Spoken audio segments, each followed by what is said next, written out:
Hari ini kita akan bercerita mengenai kelainan keseimbangan yang mengakibatkan orientasi kita berputar. Kita melihat seolah-olah ruangan itu berputar. Padahal posisi badan kita normal, tidak berputar, tidak bergerak malahan. Ini yang kita sebut sebagai vertigo. Vertigo ini, teman-teman, timbul akibat kelainan pada pusat keseimbangan kita, baik yang ada di belakang telinga maupun yang ada pada otak kecil. Apabila terjadi kelainan ini, maka yang kita rasakan adalah sensasi berputar. Terkadang bisa disertai mual muntah, sakit kepala, penurunan kesadaran, dan lain-lain. Tergantung pada apa penyebabnya. Apabila penyebabnya di otak kecil, misalnya yang diakibatkan oleh sisa stroke, maka bisa saja timbul disertai sakit kepala, atau bisa saja timbul disertai penurunan kesadaran, atau vertigonya tidak hilang-hilang, berminggu-minggu, berbulan-bulan, seperti itu. Apabila kelainannya ada di saraf tepi, artinya di pusat keseimbangan kita yang di belakang telinga, maka kelainannya itu biasanya sebentar, 1-2 hari, dan disertai mual muntah, ya.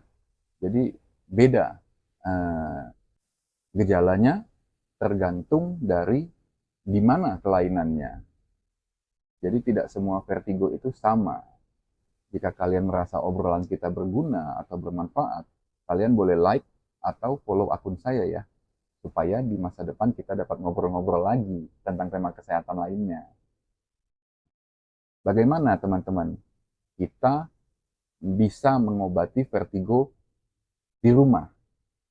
Simpelnya, tentu tidak semua vertigo dapat kita obati sendiri, karena terkadang beberapa vertigo yang berat itu membutuhkan tindakan medis, bahkan membutuhkan pengobatan lebih lanjut, pemeriksaan lebih lanjut.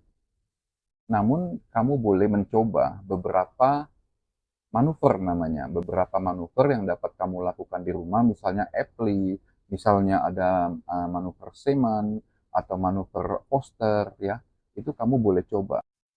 Gimana cara manuvernya, kamu bisa browsing aja di YouTube atau di internet, itu banyak sekali. Namun yang harus saya sampaikan adalah tidak semua vertigo dapat hilang dengan manuver-manuver itu.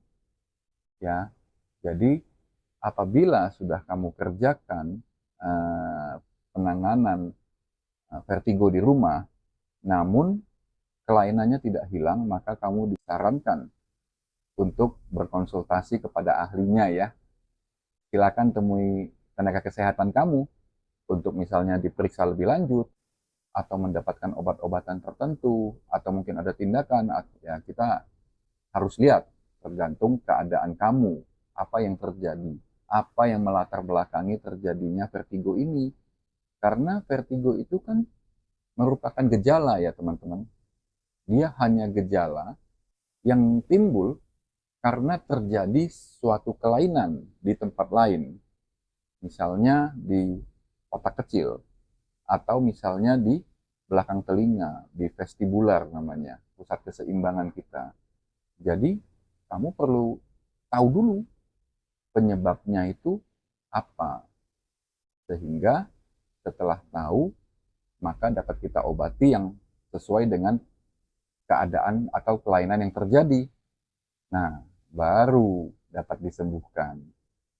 Oke teman-teman, hari ini cukup sekian ya. Dadah.